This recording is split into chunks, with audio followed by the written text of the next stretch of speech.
on TV, on radio, and on your smartphone. This is Talk TV. I'm Piers Morgan. Uncensored tonight, Donald Trump returns to centre stage on primetime with a fusillade of fake news. How should we handle his gigantic fibbing without gagging a front-runner to be president? We'll debate that with media titan Jeremy Bowen. The Archbishop of Canterbury enters the bear pit of British politics by slamming the government's immigration bill. Did he overstep the mark? We'll debate that too. Plus, California considers paying black residents up to $1.2 million each in compensation for historic sins. Is that justice or is it just divisive?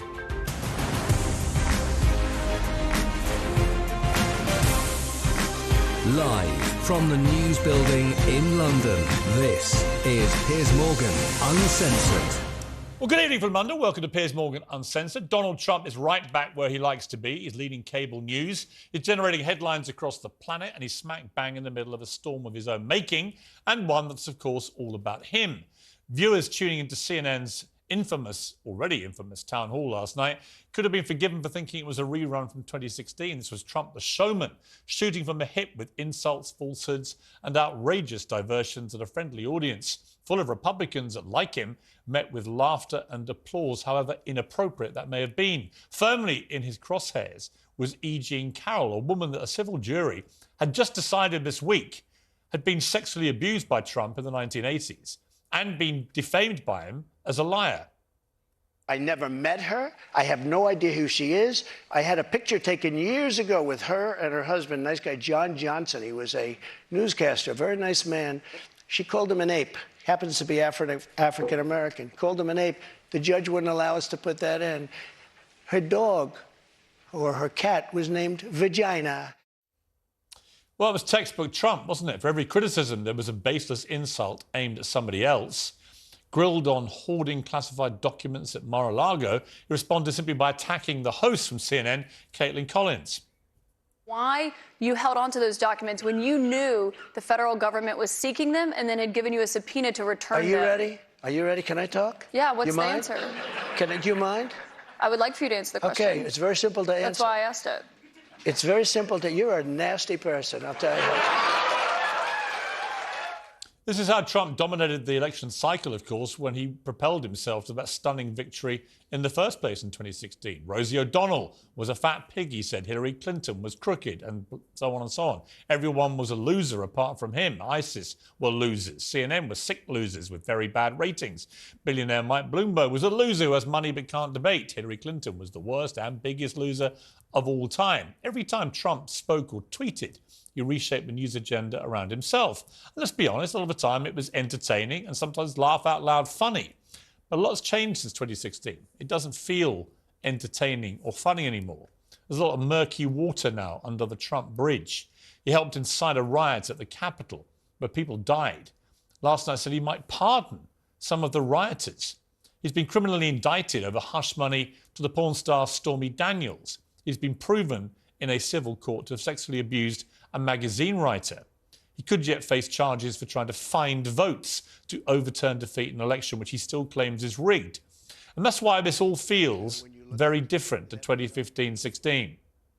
Yes, Trump is the front runner to be the Republican nominee. Yes, 74 million people did vote for him in 2020. Yes, he could well be the next president of the United States again. But he's also a misinformation machine, spewing fake news across the planet faster than anyone can keep up with it. And if America's going to get to grips with the second coming of Donald Trump, it's going to have to figure out how to handle his incessant lies. Well, joining me now is the BBC's international editor and host of the hit new podcast, Frontlines of Journalism, Jeremy Bowen, Donald Trump's former White House communications director, Anthony Scaramucci, and the Fox News contributor, Liz Peake. So welcome to all of you, a stellar panel. Jeremy, let me start with you. You've got this brilliant podcast series. I know it's brilliant because I'm in it. And I really enjoyed doing it, by the way. You said you were there to be Hannibal Lecter. Yes. Rather, that's what I was setting you up to be. And a very nice meal I had too, roast Bowen. What do we do about Trump? Before you answer that, I want to play a clip. This is from the podcast, actually. It's from a clip from an interview you did with Bashar al-Assad, the president of Syria. And the reason it's relevant is that you categorise this clip as the big lie. And you're interviewing him about his use of barrel bombs. And it's the way that he responds to you in the interview, which is, I think, very pertinent to Trump. And you remember doing this interview. Let's just listen to this. Wouldn't deny that included under the category of bombs are these barrel bombs, which are indiscriminate weapons. No, there's no indiscriminate weapons. It was a lie, a big one. There's no barrel bomb. And I seized on it gratefully. Can't all have been lying, surely. How surely? Why you're sure? I thought his lie was backfiring on him, especially when he tried to turn it into a joke. I haven't heard of army using barrels or maybe cooking pots. And then I realized that he had a strategy for the interview. It just wasn't the one I'd expected. Large barrels full of explosives and projectiles, which are dropped from helicopters and explode with devastating effect. There's been a lot of testimony about these things. There's no indiscriminate weapons. There's no barrel bombs at all. We don't have barrels.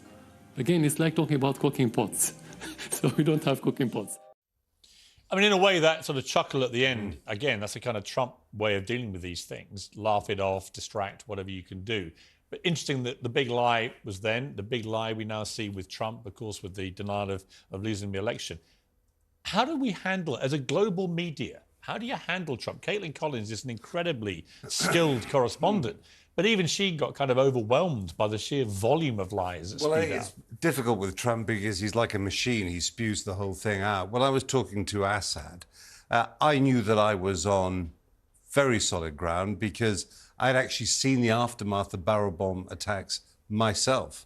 I'd interviewed the eyewitnesses when the buildings behind them were still burning, so I knew that they were happening to start with. Also, I think if you're doing an interview like that, you'll know this very well. You know, you wargame it a little bit. You'd think, well, he might say this, so I'll say this, and I'll get ready for it. But I think what you have to do is stick to your guns. But it's quite difficult because when politicians are using lies, or leaders using lies as a technique, then they often come in layers. There might be an underlying fake premise underneath it. Then a lot of details, some of which might have a bit of truth in, some of which might not. So when I'm doing it, I'm thinking to myself, well, do I try and go for the underlying premise? Do I try and go for what's on top of that? Or I just simply say, you're not telling the truth. Anthony Scaramucci, you had to rep Trump for how many days was it? 11? Well, thank you for getting it right, Piers. You once said 10. I did. And you hurt my feelings. Yeah. Now, do you know what I felt? What I felt watching it, Anthony, last night. It was gripping to watch. Obviously, everything about Trump in a live television environment is gripping. But I thought the big strategic error that CNN made as a network was to have a large baying crowd of Republican voters, most of whom seemed very big fans of Donald Trump, who would then cheer and laugh in my opinion, in completely inappropriate moments, like when he was attacking the woman who's just won the sex abuse case against him. Yeah. Well, a couple of quick things. Number one, let's go to CNN for a second. They're obviously trying to change strategy and to gain a different set of viewers than they had during the Zucker era. I'm just wondering if that was the right strategy going with Donald Trump, because it felt very 2016 and it felt very repetitive to the 2016 cadence. And you and I both know that 2024 in America is a vastly different place demographically than it was in 2016. So I question CNN's strategy there. But letting him be on the air, I actually like. A lot of people are mad at me for that. I don't want Mr. Trump to be president again, but I am a big believer in free speech. I have been attacked and pilloried by the press, so I think I have standing to say this. It's very, very important if you've got a guy like Trump who's going to be in the mix in 2024 and possibly president again. It's very important for the American people to hear from him. And then I think it's up to the media and people like myself and others to explain the lie and see if we can find candidates that can appeal to his base and strip them away from Mr. Trump, which you and I both know will be very hard because he is a avatar for their anger. Well, he is. And let's be clear, Donald Trump remains very popular with his base. There's no question of that. The poll numbers at the moment show him streaks ahead of anybody else in the race to be a Republican nominee. And if it's a shootout between him and Joe Biden to be president, he's got a very good chance, according to all the polls. The problem a lot of people have, and I'm one of them, and I've known Donald Trump a long, long time, but watching him last night, I saw a guy often in complete denial about reality, not least with his persistent claim that he won the 2020 election without producing any proper evidence to prove this. What did you make of it? Yeah, well, when everyone talks about Donald Trump lying, I think you have to take a step back and realize he believes he won in 2020. He's not lying. I mean, obviously all the facts are against that. All of us who supported him at one time or another have called on him to denounce that lie and admit that he was defeated, but he won't do it, and maybe he can't do it. That's part now of his presentation. And I agree with Anthony. I think part of the problem last night was that you had a very partisan audience. People were indeed happy to see him. They were cheering him on, et cetera. But honestly, the reaction from the liberal media in our country has been so over the top. They want him never to be shown on television. What are they so afraid of? Do they really think that most of the country tuning in last night are going to be swayed, that they're going to become Trump voters? If they're so sure that everything he says is wrong and blasphemous and abominable, why are they so afraid of him? I think it's ridiculous. I've got to say, Liz, I think that's a very good point. I mean, I believe in freedom of speech, as Anthony said. I'm sure Jeremy would echo that. You know, there is a danger with someone like Trump. If you push him away into the shadows, it almost empowers him, like almost everything negative would normally disempower somebody. It seems to work for him. I want to play a clip. This is from when I interviewed Donald Trump a year ago to launch this show, actually. And it was a perfectly cordial interview for a long time until it got round to me telling him what I thought of the 2020 election claim. Here's what I would say to you. I believe it was a free and fair election and that you lost. You don't really believe that? That's my belief. All right. Well, then you're a fool. However, then you're a fool. Maybe I am a fool. Maybe I'm the fool in this conversation about it. And you're a fool and you haven't studied it. Now, Jeremy, I watched Caitlin Collins last night and I felt for her because she is a very good correspondent and becoming a good anchor. But I've been in that shoes when Trump will just turn on you, call you an idiot, call you this, call you that. It's hard for any journalist, actually. You see, you can't get into name calling. You can't say, no, I think you're an idiot. Yes. I think you're a liar. Yeah, and you've got a big crowd baying with him. And that's not why you're there, because what she did was she stuck to her guns, and because they had all these Trump fans in the audience, when they came up to ask questions themselves, they were very easy stuff. And she was there to try and put a bit of steel into the whole thing. But yeah, it's very exposed. It's a But was it a mistake for CNN to give him that time? I mean, he is the front runner to be Republican nominee. He's the front runner to be Republican nominee. America is a democracy. If you believe in free speech, you've got to hear what people say, even if you don't like it. That's the whole thing. And because it's a democracy, in the end, the American people have a choice. Right. Anthony Scaramucci, can Trump win a general election? He can clearly win the Republican nomination the way things are going. But are independents going to watch him trashing a woman who's just won a $5 million lawsuit against him for sexually abusing her? Are they going to watch that and think, I'm going to vote for him in a general election? Well, unfortunately, Piers, a lot goes into it. You have to tell me what happens in the last 4 weeks leading up to the 2024 election day, because this stuff gets decided last minute. And so the short answer is yes, he can win. I would like to think that the demography of the country has moved away from him. And I think it'll be impossible. Certainly, I can say this. My friends on the Democratic side and the Biden people want to run against Trump. They have done the numbers, and they think his polling with independents is absolutely atrocious. And just quickly, he's got 2, possibly 3 more indictments coming. Right. He's got the J6 indictment, he's got the Georgia indictment, and the document indictment. That's death by 1,000 paper cuts for independents. So I'd like to say no, but I think the answer is maybe. Right. I mean, Liz Peake, all of this is completely unprecedented. No president's ever been indicted. No president's ever had a $5 million lawsuit over abusing a woman being upheld by a jury. No one's facing all these potential further indictments. And yet, Trump's poll numbers keep going up amid this slew of scandal. Does it turn him into an almost unstoppable train? And is it, in other words, a self-harming strategy, really, by the Democrats to keep pushing all this stuff against Trump? Well, no, I don't think so. And here's why. I think In 2020, Joe Biden very successfully ran from his basement. All he did was run against Donald Trump, really. And I think his strategy this time round is to do the same thing. He can't hide because COVID gave him that excuse. He no longer has that excuse. But this time round, he can just let Trump make all the headlines. And the headlines are going to be, as you point out, presumably pretty negative. There are going to be a lot of indictments, a lot of investigations. Meanwhile, let's consider what happened today. Today was a horrible day for Joe Biden. Title 42 ends tonight at midnight, and there clearly is no plan to stop the tens of thousands of people that are massed at the southern border about to come into our country. We have no plan forward on resolving the debt ceiling problem. But what are we all talking about? We're talking about Donald Trump. Right. And by the way, also Representative Comer is launching all these accusations about the Biden family nefarious activities in Ukraine and China and elsewhere. So you know what I think? I think all this is working very well for Joe Biden because we're all talking about Donald Trump. We're not talking about Joe Biden. You know what? You might be right, but you could also take a view it's working very well for Donald Trump in a way it would not work well for any other politician in the history of planet Earth. Great to talk to you. Liz Peek, thank you very much. Anthony, always great to catch up with you. Jeremy, you're staying because I'm about to interview after the break a Russian politician in Vladimir Putin's party. He's also a big TV star for Russian state television. He insists Vladimir Putin is winning the war in Ukraine, and I'm going to have that debate with him and then get Jeremy's reaction to it. It's after the break.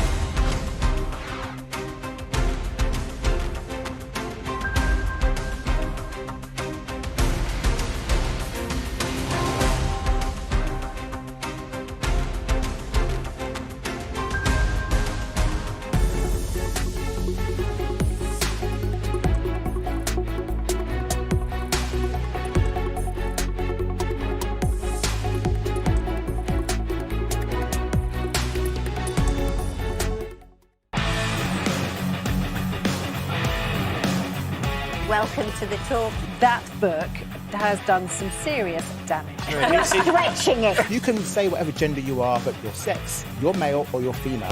All right, JJ, what's he become? Fabulous. But Rishi Sunak, he sets out this 5-point plan. What has it achieved so far? Nothing. When we say believe women, take them at their word. I'm sick of apologies. Keep watching this show.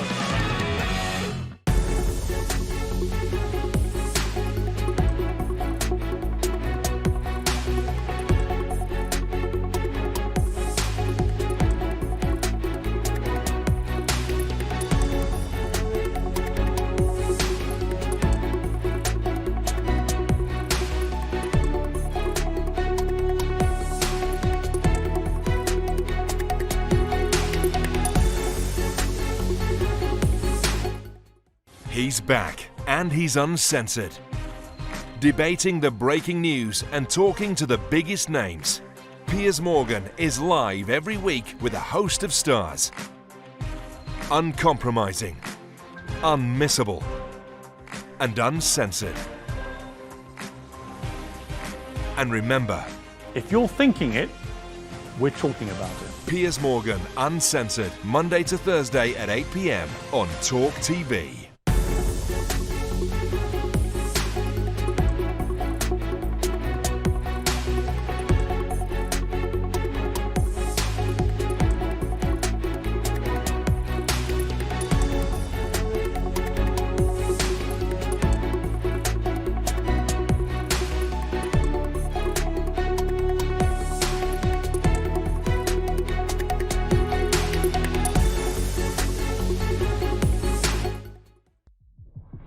Passionate and always straight to the point.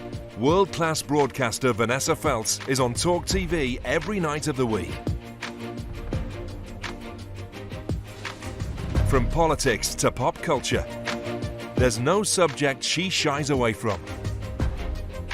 And remember, If you're thinking about it, we're talking about it. Join Vanessa Feltz on Talk TV every day from 4 p.m.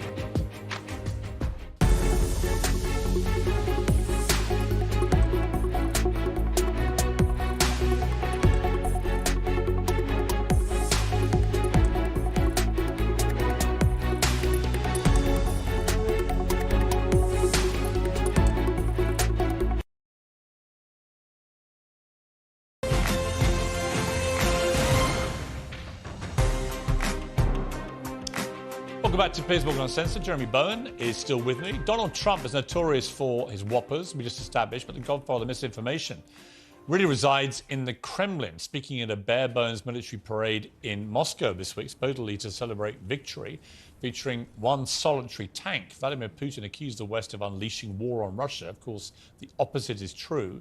And the war that he began, expecting victory over Ukraine in just days, has been a disaster for his country. Russia's military is beset by infighting. The head of Putin's Wagner mercenary group is brazenly questioning his dictator. What will the country do? Our children, grandchildren, who are the future of Russia? And how can we win this war if, by chance, and I'm just speculating here, it turns out that this grandfather is a complete moron? Extraordinary broadside there against Vladimir Putin. Well, today the UK confirmed it sent long-range cruise missiles to Ukraine as it prepares a massive counter-offensive. So is Putin losing the war and his grip on power? I'm joined by Yevgeny Popov, an MP for Putin's United Russia Party and host of the Russian 60 Minutes political news programme. Mr. Popov, thank you very much indeed for joining me. Why is Russia losing this war? Let me correct you, Piers, and thank you for giving me your floor. I'm not a member of any party in Russia. I am in a faction of parliamentary in Russian Duma of United Russia. And of course, I'm for Vladimir Putin, especially right now. Russia is not losing the war.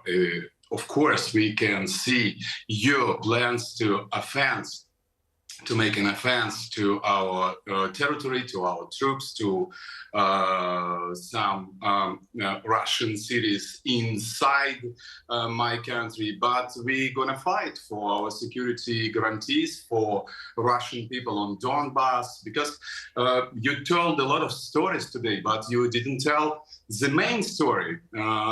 7 people have been injured in Horlivka in Donbass. 1 people was killed by Ukrainian bomb in Donetsk today. Many people have been injured in Kherson territory. But you only see and you only cover one side. Hang on. Let me stop you there. The real story, if you want the real story, is that Russia illegally invaded Ukraine, a democratic sovereign country, which is now a democracy. They illegally invaded it over a year ago, assumed it would just run it over in a few days, met extraordinary resistance from the Ukrainian people, and has spent the next year and a bit committing war crimes, acts of utter barbarism against the Ukrainian people, deliberately targeting civilians, targeting maternity hospitals, shelling people in streets, committing mass murder all over Ukraine. That's the real story. That's the real story for you, because you live in the myths, dear Piers. Because I thought you're a reporter and journalist, because we used to live in New York at the same time, and I well remember you on CNN, and you've been great journalist, great interviewer. But let me answer your questions. If you're talking to me about real situation, but I can tell you about real situation. How about Georgia? Yesterday, we lifted ban on direct flights between Georgia and Russia. What was the United States response? They told Tbilisi, the real democratic government of a sovereign country, that they can't fly to Russia. Georgians can't fly to Russia. We canceled visa regime with Georgia. What the United States told us, hang on. With respect, you're not talking about what I just explained to you is the real story. Why did Russia illegally invade Ukraine? Why is Russia committing endless war crimes in Ukraine? Why is Russia kidnapping tens of thousands of Ukrainian children and taking them out of the country? Why are you as a country doing all these things? Why is Vladimir Putin behaving like a brazen dictator who thinks he can just seize countries and kill anyone that gets in his way? They're the questions I want you to answer. Do you have any answer? What question you want me to respond first? Why did you illegally invade Ukraine? We didn't invade Ukraine. I can tell you a long story. Well, you did. Don't bother with a long story. You clearly invaded Ukraine. Crimes of Ukrainian government. I can tell you a lot of stories which I been seeing by my own eyes on Donbass. How Ukrainian army still killing many Russians on Donbass territory. The Ukrainian people, led by President Zelensky, are defending themselves against what has resembled, on occasion, genocidal behavior by Russia. And I don't use that phrase lightly. I went to Bucha, for example, in Kyiv, and saw for myself the scene of the massacre that occurred there. I talked to people who had lost relatives in that massacre. That was a war crime. And Vladimir Putin and others involved in this are going to be held account to it. But I simply ask you again, why did Russia illegally invade Ukraine? And now that it's been going on for nearly a year and a half, and it was supposed to last 3 days, when are you going to accept this has been a total fiasco, a disaster for Russia? We saw the pathetic scene at the victory parade of one tank, which presumably is all you've got left to show off on your victory parade. When are you going to stop the killing and the murder? You're like Tucker Carlson. This is your mono. It's not a monologue. I'm just telling you some cold, hard facts. This is not a fact. You don't know facts because I have heard your questions. Because this story had began many years before our invasion to Ukraine. Well, when you invaded Crimea, you mean? You should study history. I know when you invaded Crimea, yeah. You illegally invaded Crimea in 2014, and then you illegally invaded Ukraine last year. I've seen it by I'm fairly up to speed on the history of what you've been doing. I've been in Donbass, I've been in Crimea. I've seen everything by my own eyes, you know? And I can tell you about every moment of this conflict from 2004, from but you don't think that Russia invaded Ukraine. Therefore, you're living in a totally deluded world which doesn't exist, because obviously Russia invaded Ukraine. Everybody saw it. The whole world saw it. But you called it a special operation, and the special operation turned out to be a complete disaster, didn't it? And now you're losing, and even the Wagner mercenary group are calling Putin a moron. Can I answer you? Yeah. Can I respond? If you can. Of course I can. I don't think it's funny, Mr. Popov. You might. It's not funny. I don't think the slaughter and the maiming of thousands and thousands of innocent civilians in Ukraine is funny. Sorry, I don't. As Russia can say any word. I, as Russian people, as my state, can say a word. We can't explain what happens because you live in the myths, you live in this Western stereotypes. You should respond. You should give arrest warrants to Tony Blair, to George Bush for Iraq. You should give. Well, for one, hang on. For what it's worth, I led the campaign in Britain with the Daily Mirror newspaper against the Iraq war. I felt that was... Well, hang on. Let me finish. I thought that was an illegal invasion of a sovereign country, not dissimilar to what we've been seeing in Ukraine from Russia. No. And I'm not afraid, Mr. Popov, to admit that I think my country behaved illegally with that invasion. Are you prepared to admit that your country illegally invaded Ukraine? You're going to send your prime minister to behind the bars? You didn't do that. Are you prepared to admit your country illegally invaded Ukraine?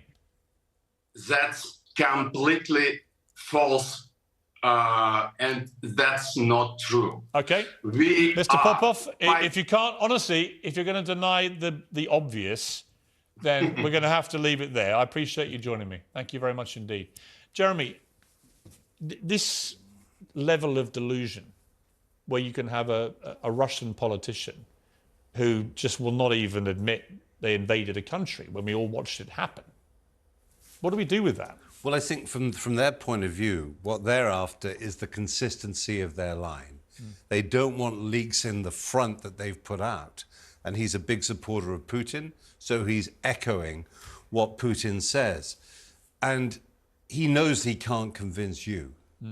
So I think that when they talk like that, they're talking to their own audience, but they're also, the fact is, around the world, China, India, the global south, a lot of people are more likely to agree with him. Yeah, I read somewhere a third of the world has sympathy with, if not fulsome support for what Russia's done in Ukraine. Because they look at what the West has done, and you talked about Iraq, and they think, well, where's the difference? I mean, that is an opinion that's held. I would say the difference is that in this country, people like me on television, journalists, we're able to say freely if we believe that invasion was illegal. We have a democracy and we have a free press, and over there it's an autocracy. And it comes out, Putin sets the line, they follow it. So I think all you can do when you talk to these people is what you do. You've got to stick to your guns and try and put the other case. Donald Trump said in this CNN thing yesterday that he thought he would solve the Ukraine war in one day if he wins the White House. Let's take a listen to this. Let me just put it a nicer way. If I'm president, I will have that war settled in one day, 24 hours. How would you settle that war in one day? Because I'll meet with He's mad. I mean, it's preposterous. Deluded, it's preposterous. Maybe what he's saying is, I will turn off the tap that keeps the Ukrainians going of money and weapons, and then they'll lose. That'll settle it. And that, of course, would be a great victory for Putin, if it happened that way. How do you see it ending, this Ukraine war? Well, I think that this year is pretty important, because if someone like Trump if Trump himself beats Biden and goes into the White House, then I think the money tap will get turned off or really, really throttled back. And actually, the Ukrainians really need this Western support if they're going to win. Russia has a population 4 times theirs. So I think that if they don't make breakthroughs this year, then it's going to be a long, long conflict. It'll last certainly as long as Putin's in the Kremlin. I can't let you go without mentioning another long, long conflict. The BBC's internal battle with free speech and what you're all allowed to say and not say as presenters. So the whole Gary Lineker thing, he's a good friend of mine, full disclosure, and I followed it with great interest. You and I have talked about this before. It's an interesting one. It's complicated. I've sort of come to the conclusion, I'm interested in what you think of my conclusion on this, which is that if you're news and current affairs at the BBC, you keep your gob shut about your opinions. If you are anything else, if you are Alan Sugar, if you're Gary Lineker, even if you're David Attenborough, frankly, anyone outside of news current affairs should just be allowed to tweet and say what they like. Now, is that a mad idea? I think the flaw in the rules, and clearly they've accepted there is some kind of a flaw because there's an inquiry, an assessment going on about it, was that whether or not it is possible or desirable to apply full-fat impartiality to people like Gary. Should it be? People. Well, does it matter what he says about stuff? I think it. The more you talk about it, the more it matters. I think that if you just go on about it, maybe it doesn't. The point is that was the rule. I've worked with the BBC my whole life, and I follow that rule. It's like stick of rock. You know, it's inside me. But you have to be impartial. Yeah, of course I do, because I'm the international editor of the BBC. I think that clearly there is something to discuss when it comes to freelance contributors like Gary Lineker, Alan Sugar, or whoever, and what they need to do, and this is what they're doing, is clarify things. Yeah.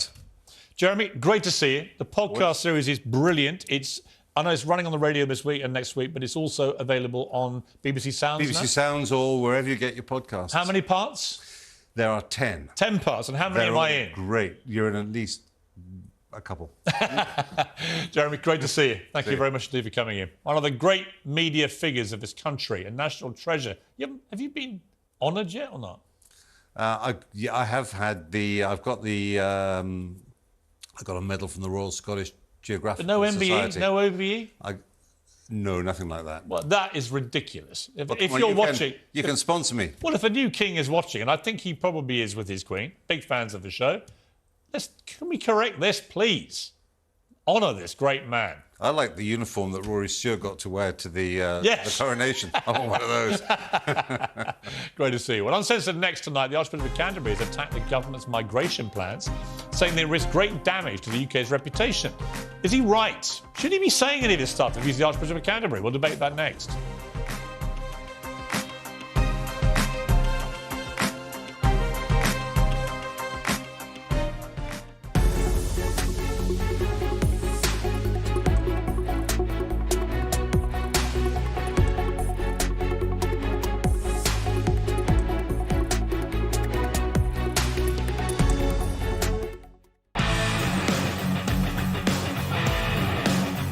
Welcome to the talk. That book has done some serious damage. Stretching it. You can say whatever gender you are, but your sex, you're male or you're female. All right, JJ, what's he become? Fabulous. But Rishi Sunak, he sets out this 5-point plan. What has it achieved so far? Nothing. When we say believe women, take them at their word. I'm sick of apologies. Keep watching this go.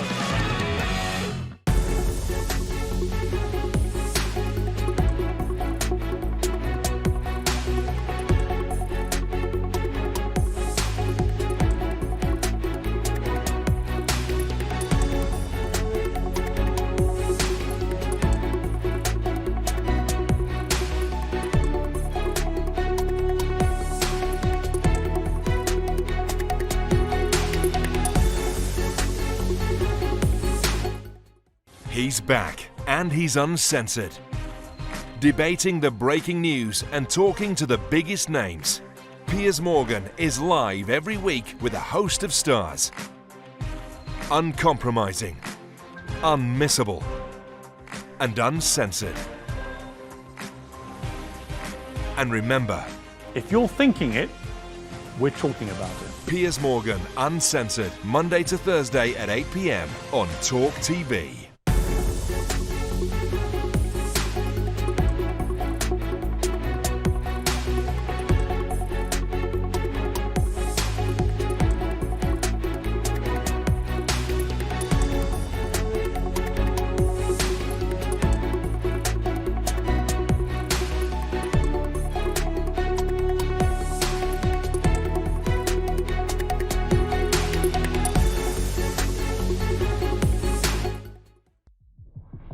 Passionate and always straight to the point. World-class broadcaster Vanessa Feltz is on Talk TV every night of the week. From politics to pop culture, there's no subject she shies away from. And remember, If you're thinking about it, we're talking about it. join Vanessa Feltz on Talk TV every day from 4 p.m.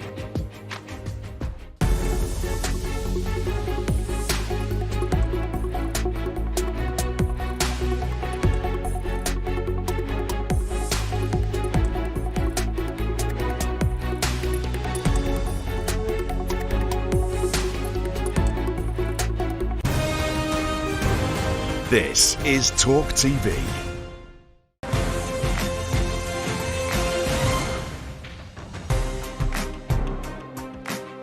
Welcome back to Piers Morgan Uncensored. The Archbishop of Canterbury delivered a meticulous coronation service at Westminster Abbey on Saturday. Faultless. Perfect.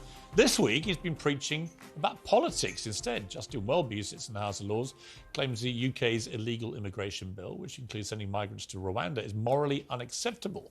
Rishi Sunak has staked his premiership on stopping the boats. More than 5,000 people across the Channel to reach the UK this year so far, so it's a big problem. Of course, we cannot take everyone, and nor should we. But this bill has no sense at all of the long-term and of the global nature of the challenge that the world faces. It ignores the reality that migration must be engaged with at source, as well as in the Channel. It is isolationist. It is morally unacceptable and politically impractical to let the poorest countries deal with the crisis alone and cut our international aid. A little bit of a different tone to what he had in the Abbey. So was it a fair intervention? Should the Archbishop be saying this kind of stuff about government policy? And Richard Tice's other observation would be, I didn't hear him come up with an alternative plan. In other words, you can say you're morally outraged by what the government's doing, but he hasn't really offered an alternative. And this is what these people always do. They say it's unacceptable, but they never have a solution. When you say these people, do you mean all archbishops of Canterbury? Let me tell you what's morally unacceptable. For an unelected bishop, right, to try and defy the elected will of the British people, which is to reduce both legal and illegal immigration. I think it was absolutely outrageous what he said. But he is supposed to be our moral guider, as well as the Archbishop of Canterbury in this country. That is part of his remit, and he is in the House of Lords, which may be which I would like to abolish. Right, but currently he is. Yeah. So isn't that part of his job? No, but part of his job is to recognise the difference between the wishes of the people when they're elected representatives, which for the last 13 years has been to reduce immigration and to reduce illegal immigration. This Rwanda thing, all right, of that. All right, Isabel, this Rwanda thing, it looks to me like a complete fiasco. Nothing's happening. Nobody's gone to Rwanda. It turns out even if we start sending people there, it'll be tiny numbers. Meanwhile, the boats keep coming. Rishi Sunak said to me, it's one of his 5 big pledges, I'll cut the boats back. Nothing's working. No, you sound surprised. But, I mean, I said the minute they unveiled the Rwanda plan that it would be a fiasco. But I tell you what I think the Archbishop of Canterbury's #1 job is, and that is to look after his congregations, to protect the Church of England as an institution, to look after his flock and to build it up. And I've just been looking at congregation numbers since he took over. Well, and it directly tracks when he took over. So since 2013, when he came in, congregations have actually plummeted. I mean, fallen by something like a third in recent years. Now, part of that is to do with the pandemic, but there I have a problem with him too, because I don't think he provided any leadership, moral or otherwise, during the pandemic. He effectively abandoned his flock. So, Paula, I think the bigger picture here is, should he just keep out of this stuff? I mean, he's got, as Isabel rightly said, he represents all the congregations of the Church of England, the country, many of whom will be Conservatives and many will be on the left. Is it really his place to be politically divisive like this and take a side? Of course it's his place to do so, and he was doing his job when he stood up in the House of Lords. But remember... Because what do you think his job is then? Well, his job is, of course, to speak up when he sees that things are inappropriate, when he sees things that are morally wrong. Even if it's specific government policies? It's a specific government policy that impacts on society, both here and on the international platform, and that's what he was referencing. And remember, this is not just about the Archbishop, this is about Lord Dannatt, and this was about the 90 other members of the House of Lords who wanted to stand up and have their voices heard. And can I just say that in terms of, you know, an unelected person, we've got Rishi Sunak in power at the moment. He's an elected MP on a manifesto which is to reduce immigration. And what we're talking about, when we talk about reducing immigration, we had 45,000 come across on the boats. We had 500,000, over 500,000 in terms of net migration. Correct. Why are we not talking about that? Well, Why are we not talking about the fact that the shortage occupation list has been extended this year? Now, we know why that is. It's because we need immigration. We need it. And what is happening We've got is a that we record are number of people shouting at the most vulnerable people who come cannot on. defend themselves. Hang on. They are illegal. All right, Paula. They are illegal. They're coming here illegally. There are no options available. Paula, nonsense. They've come it recently transpired that about 35% of these poor, vulnerable people were young Albanian economic migrants coming over to try it on, trying to enter illegally, and they were not from war-torn countries or vulnerable. They were young, healthy guys who wanted to come here and make money. That's not the way you've categorised it. And that's not all the boat people, but there's a lot and coming in. And let's first of all, let's not call them boat people. Why not? They're people They arrive in a boat. They arrive in a boat. They're people seeking asylum whose transportation happens to be Well, hang on. You are demonising them. from But I want to answer which is a Piers' safe question. country. I want to answer Piers' question. There's 2 things that I want to say in relation to that. The first thing, obviously, is that just because you can point to one, that doesn't mean that it covers the rest. If you tell me that there's 35%, if a third of all the people that means there are 2/3 if a third of all the people coming in on the boats are from Albania and they're young men, I have a problem with that. The second answer to your question, but I do want to fix the procedure. But I agree, and I do want this country. I agree, and I think the Rwanda plan is nonsense, and I do want us to have a humane asylum and refugee programme. talk about Robert De Niro for a minute. How old were you when you had your last child, Richard Tice? In my mid-30s. No. Right. I was 47 when I had my daughter, after 3 much older lads. Robert De Niro's 79, and he's just becoming a father for, I think, the 7th time or something. I mean, I can't imagine anything worse, frankly, Piers. Can you imagine? I'll be glad to get to 79. I won't be looking to increase the population of the Earth. And ladies, do you look at him more admiringly for carrying on in this way, or is this ludicrous? I think it's extraordinarily selfish. Casso used to bang them out till his 80s, didn't he? I think he's being extraordinarily selfish. It's he's about not love, going to be. Isabel. Oh, don't be ridiculous. It's about love, and let me tell you, it's about many things, but not love. It's about love. Oh, it's about love, Piers. Come on. It's Look, about I think love. if he actually looked after that baby for very long, it would probably be the end of him at that age. So are we all agreed? You think it's for love, do you? It's for love. All right. Of course it is. Paula, you said some bonkers things on this show. Yeah. That is probably the most bonkers. Thank you, Pat. Good to see you all. Uncensored next tonight, California lawmakers consider reparations to black Californians as compensation for decades of state-sanctioned discrimination. Is it justice or is it just divisive? We'll debate that after the break.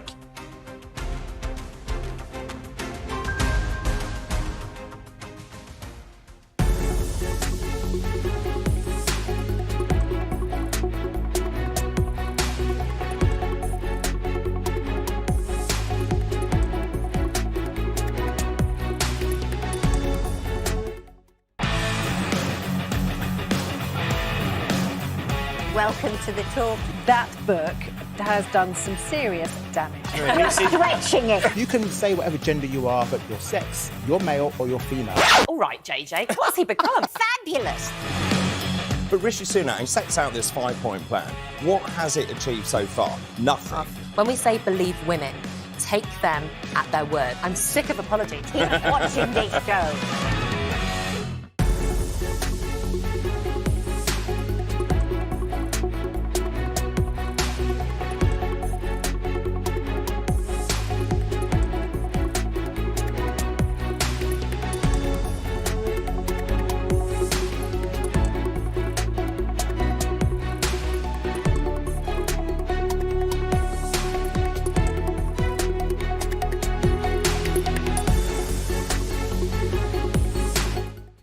He's back, and he's uncensored.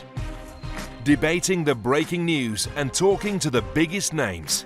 Piers Morgan is live every week with a host of stars. Uncompromising, unmissable, and uncensored. And remember, if you're thinking it, we're talking about it. Piers Morgan, Uncensored, Monday to Thursday at 8 p.m. on Talk TV.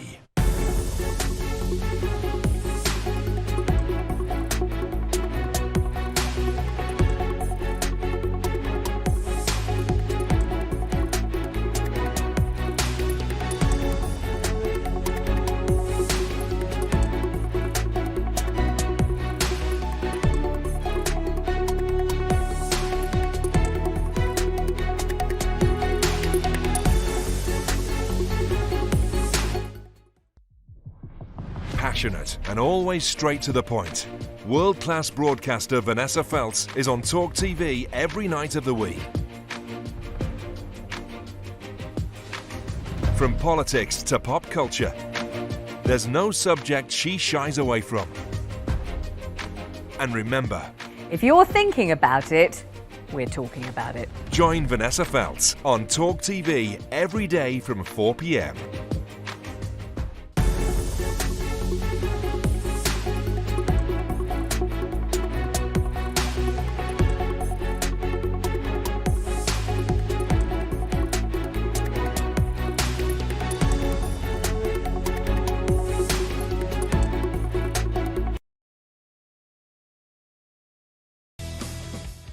Stay tuned. I'm on the talk at 9 o'clock tonight. And we're talking about the government U-turn on the bonfire of Brexit laws. Donald Trump loses it with a TV presenter calling her nasty. An aging bull, Robert De Niro, becomes a dad again at 79. That's all in about 10 minutes.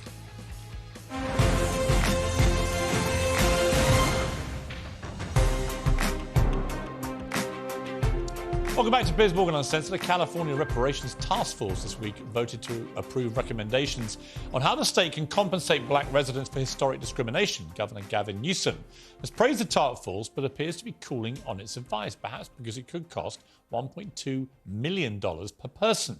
This debate is everywhere right now. The British monarchy has faced repeated calls for reparations for historic links to the slave trade. Well, BBC journalist Laura Trevelyan recently quit her job to campaign for reparations, having donated £100,000 herself to Grenada, where her family historically owned slaves. So is this a form of historic justice, or is it just divisive? Well, I'm joined by a member of the California Reparations Task Force, Jovan Scott Lewis, and Fox News contributor and civil rights lawyer Leo Terrell. All right, welcome to both of you.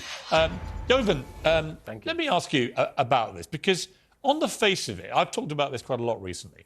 I don't understand how the pain from historic sins gets eased by bunging a load of cash to people now, almost all of whom will have not suffered the original pain. So explain to me. Sure, thank you for having me. So what we're doing in California is we are dealing with some of the more recent experiences of discrimination, beginning with the period of Jim Crow here in the state of California. So what we call these are really the lingering effects of slavery. And so we're not providing reparations or recommending reparations for slavery itself, but for the ongoing institutional and state-based harms that the African-American community has faced. But it's not only African Americans. I mean, look, slavery was an evil, evil thing. Nobody denies that. But it's not just African Americans who have suffered historic sins and ills against them. Where do you take the logic of this argument? Does every community in the world who has been mistreated historically, are they all worthy of financial payment? And if so, how is the world going to pay all this stuff, given we're already suffering a global financial crisis? Right, that's a fair question. So what we're doing in California is we have effectively calculated the economic losses that the black community faced as a result of state policies. And so we're effectively tracing, the capital that this community lost over the past, century and a half of discriminatory, state policies. And the argument is that we're building a reparations proposal around those direct losses.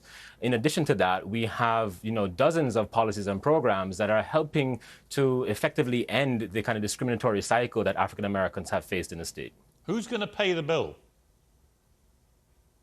But thankfully, that's not the task force's job to figure out. Our job was to create a methodology for compensation, for calculating those harms, and we're passing it along to the state legislature. I think the state has a variety of options of how to pay for this.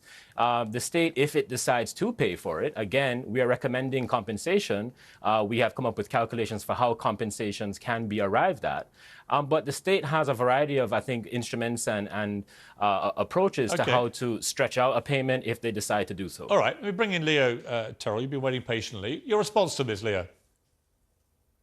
Well, you've done a great job of asking the right questions. First of all, they cannot prove any form of direct damage at all. I challenge him as a lawyer, as a civil rights lawyer, Piers.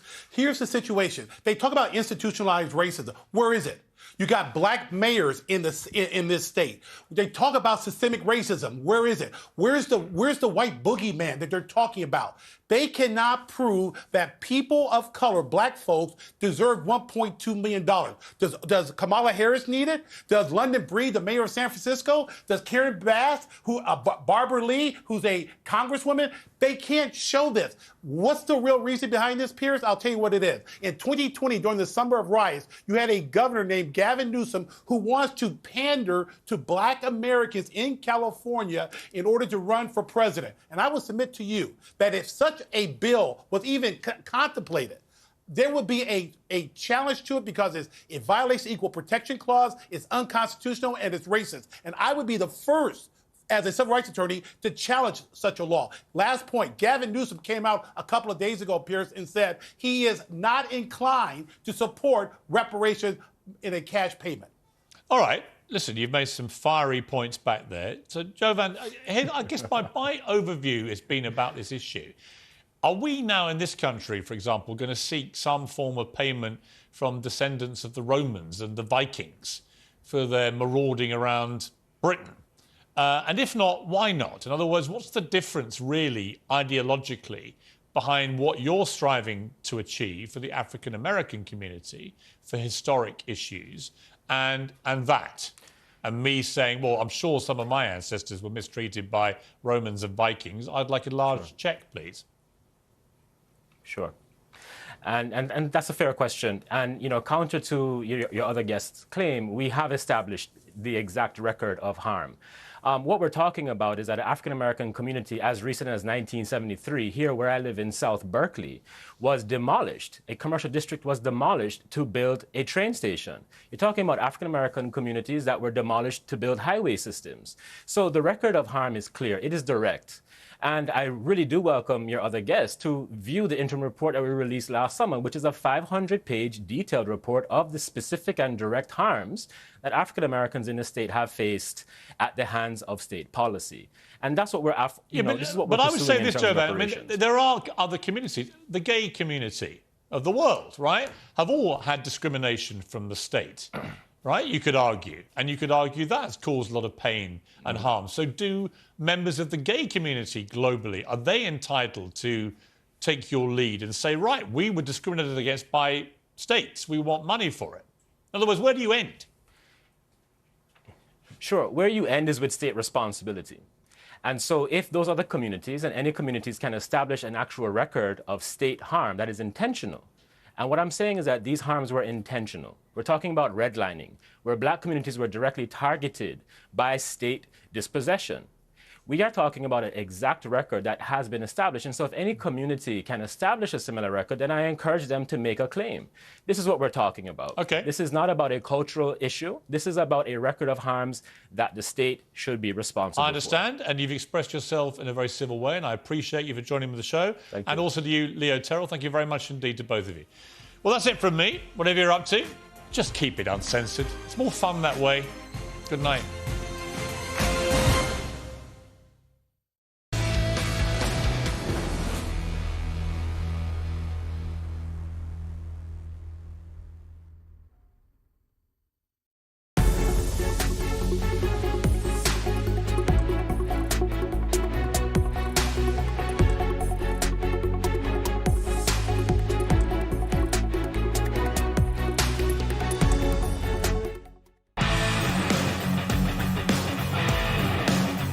Welcome to the talk. That book has done some serious damage. Stretching it. You can say whatever gender you are, but your sex, you're male or you're female.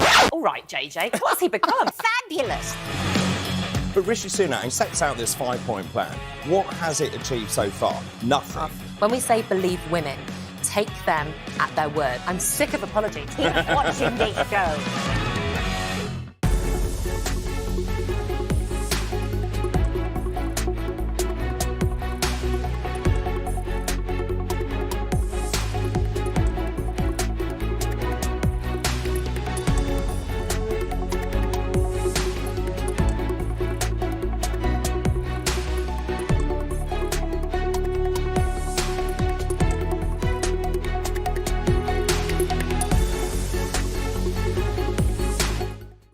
He's back, and he's uncensored.